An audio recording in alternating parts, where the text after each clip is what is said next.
Right. Hey, welcome YouTubers. Jay Nicholas here for the Caddis Fly Shop, and believe it or not, I'm about to tie a beautiful carp fly for you. So let's get started. Okay, we're working into this. This is really going to be a wonderful carp fly, and I'm using a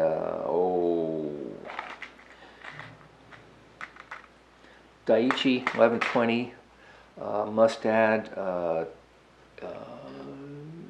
2457. The point is, there's a method to this. It's got a curved shank and it's got a down eye, and that's not random, because what we want for our carp flies of this genre, we would like them to be able to land upside down and lay there and just quiver and entice those carp to come over and consume them.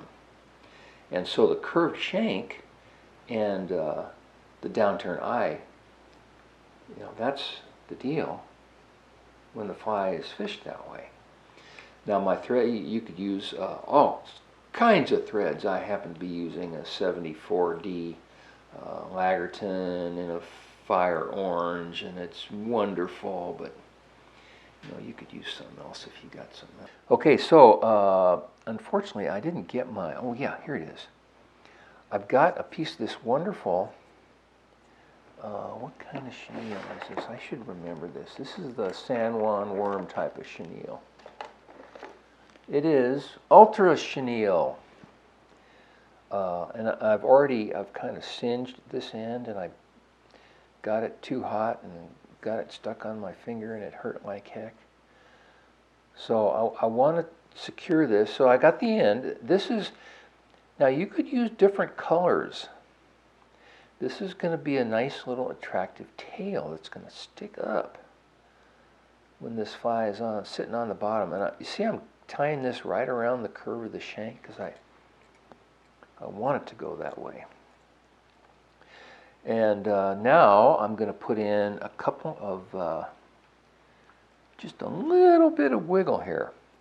Now this is, this happens to be a new product.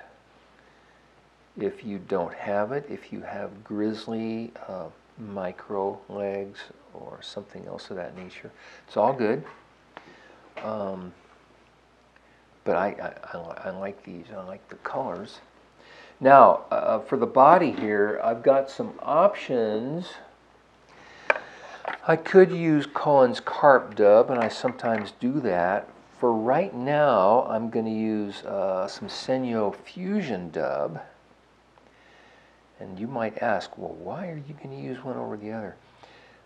This fly is, there's not a lot of working space on this fly, and I'm gonna do a little dub loop. Now you could use chenille here, but I like the fuzz.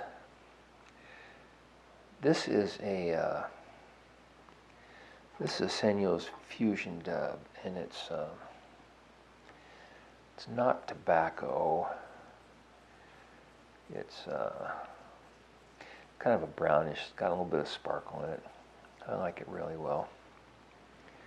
We'll get the colors in the recipe. And to make my flies really, really durable, I put a little bit of cement in there once in a while.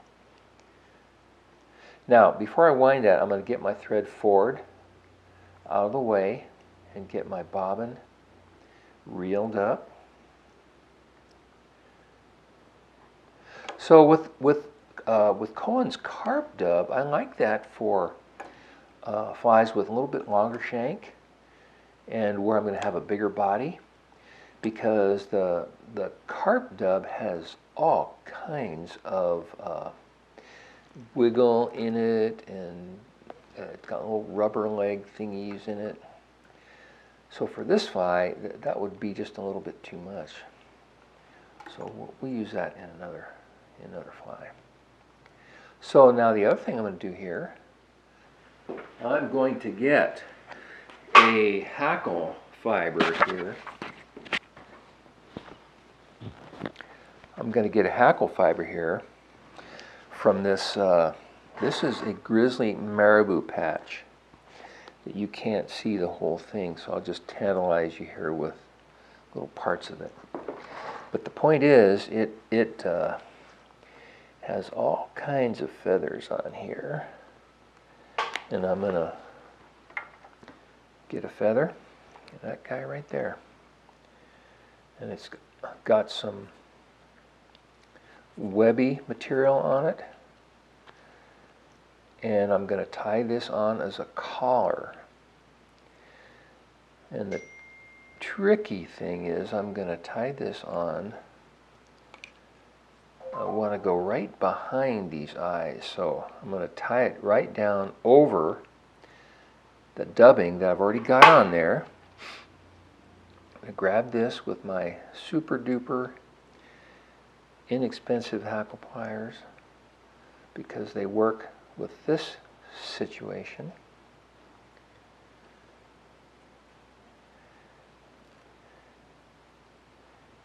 Finish that off, and I'm able to then bring my thread up under, and I've just got bare hackle stem there, so I don't have any fibers to wrap down and be all pesky on me. Trim that off. Now I'm going to finish that head off with a little bit more of my Senyo's Fusion dub. And instead of spinning a loop here, I'm going to finger dub. This Fusion dub is, I think this is Crusty Nail.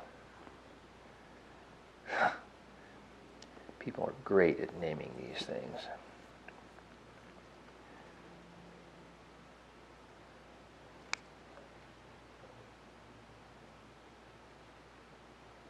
Okay, and I've got little bright red dot at the front because of my thread, and I trim the little fuzzies off, and here you go. So what I'm going to do is I'm going to see if you can see this, how this fly, you'll cast it out and it will fall. It doesn't hit too hard. I didn't mention these, the bead chain eyes, it's Chacon's Stealth bead chain. It's they gone black, kind of a cream, kind of a white. These are tan. I think they have a couple of colors of olive. Point is they're just, it's regular old bead chain, but it's kind of a matte finish, really nice. But this fly will come down through the water and it'll set like this.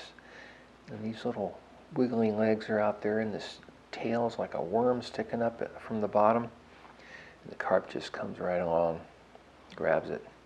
Game on. Hope you have fun with this. Join us again. Thank you.